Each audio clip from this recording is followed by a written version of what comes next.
পাঠায় দেবে, এনসিপি নেতাদেরকে সে পাঠায় দেবে, আমার সন্তানকে আমার কুল থেকে কেড়ে নিবে, তার বিরুদ্ধে কোনো পদক্ষেপ নিবে না।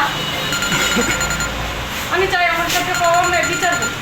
আমি মোহাম্মদ সুমাইয়া আক্তার, পিতা তাজউদ্দিন, গ্রাম চরটিকি, পোস্ট অফিস তারাকান্দি, উপজেলা পাকুন্দিয়া, জেলা কিশোরগঞ্জ। গত 7/2/2020 তারিখে শুক্রবার তারাকান্দি গ্রামের আলাউদ্দিনের ছেলে এনসিপি নেতা রাজিন সালেহের সাথে পারিবারিকভাবে বিবাহ বন্ধনে আবদ্ধ হই। কিছুদিন যেতে না যেতে আমার স্বামী আমাকে যৌতুকের জন্য শারীরিক ও মানসিক নির্যাতন শুরু করে।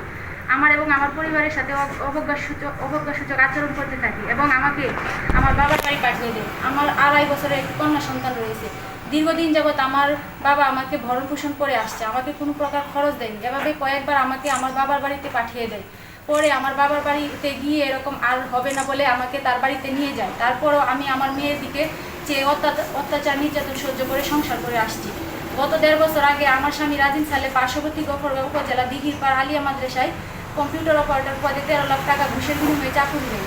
চাকরির টাকার জন্য আমার কাছে থেকে আমার ব্যবহৃত 4 বর্ষ ওজনের স্বর্ণালঙ্কার বিক্রি করে দেয়। এর কয়েকদিন পরে আমাকে নতুন করে নির্যাতন শুরু করে। এক পর্যায়ে আমার স্বামী আমাকে নির্যাতন করে বাড়ি থেকে বের করে দেয়। আমি বাধ্য হয়ে আমার বাবার বাড়ি চলে আসি।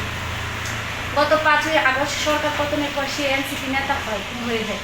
বর্তমানে আমার স্বামী এনসিপি পাকুন্দিয়া উপজেলা সমন্বয় কমিটির প্রধান সমন্বয়কারী। এনসিপি নেতা হওয়ার পর থেকে আমার উপর নির্যাতনের মাত্রা বাড়িয়ে দেয় এবং আমাকে তালাক দেওয়ার হুমকি দেয়। আমি গত 30 জুন এ বিষয়ে পাকুন্দিয়া উপজেলা নির্বাহী অফিসারের বরাবরে একটি লিখিত অভিযোগ দেয়। অভিযোগের পর এনসিপি কেন্দ্রীয় নেতা সানি আহমেদ আমাকে ফোনে অভিযোগ প্রত্যাহার করার জন্য চাপ দেয় এবং এ বিষয়ে মীমাংসা করে দিবে বলে আশ্বাস দেয়।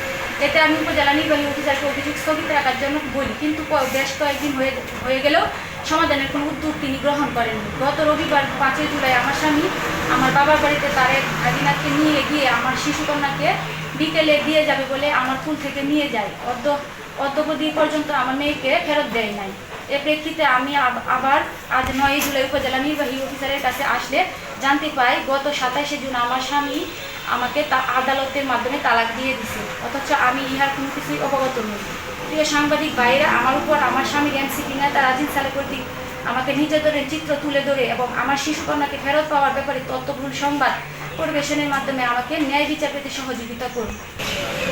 মেয়ে জামাইয়ের বিরুদ্ধে অভিযোগগুলো সত্য কি না, ঠিক কিনা এটা অভিযোগগুলো সত্য, পুরোটাই মিথ্যা, সত্য। আর কিছু চাই না। এবং আমার সন্তান, আমার দুধের বাচ্চাকে আমার ফুল দেখে চিনে নিয়ে আমার বাচ্চা আমার কাছে নাই, আমি এটা বিচার চাই। সে মাদ্রাসায় চাকরি করে, মাদ্রাসায় বিভিন্ন মেয়েদের সাথে কথাবার্তা বলে। আমি একদিন ধরেও ফেলি এবং আমি তার মা বাবাকে এই বিষয়ে জানাই, কিন্তু তার বাবা মা তাকে শুধু মুখের একটু কথা বলছে, আর কিছুই পদক্ষেপ নেই।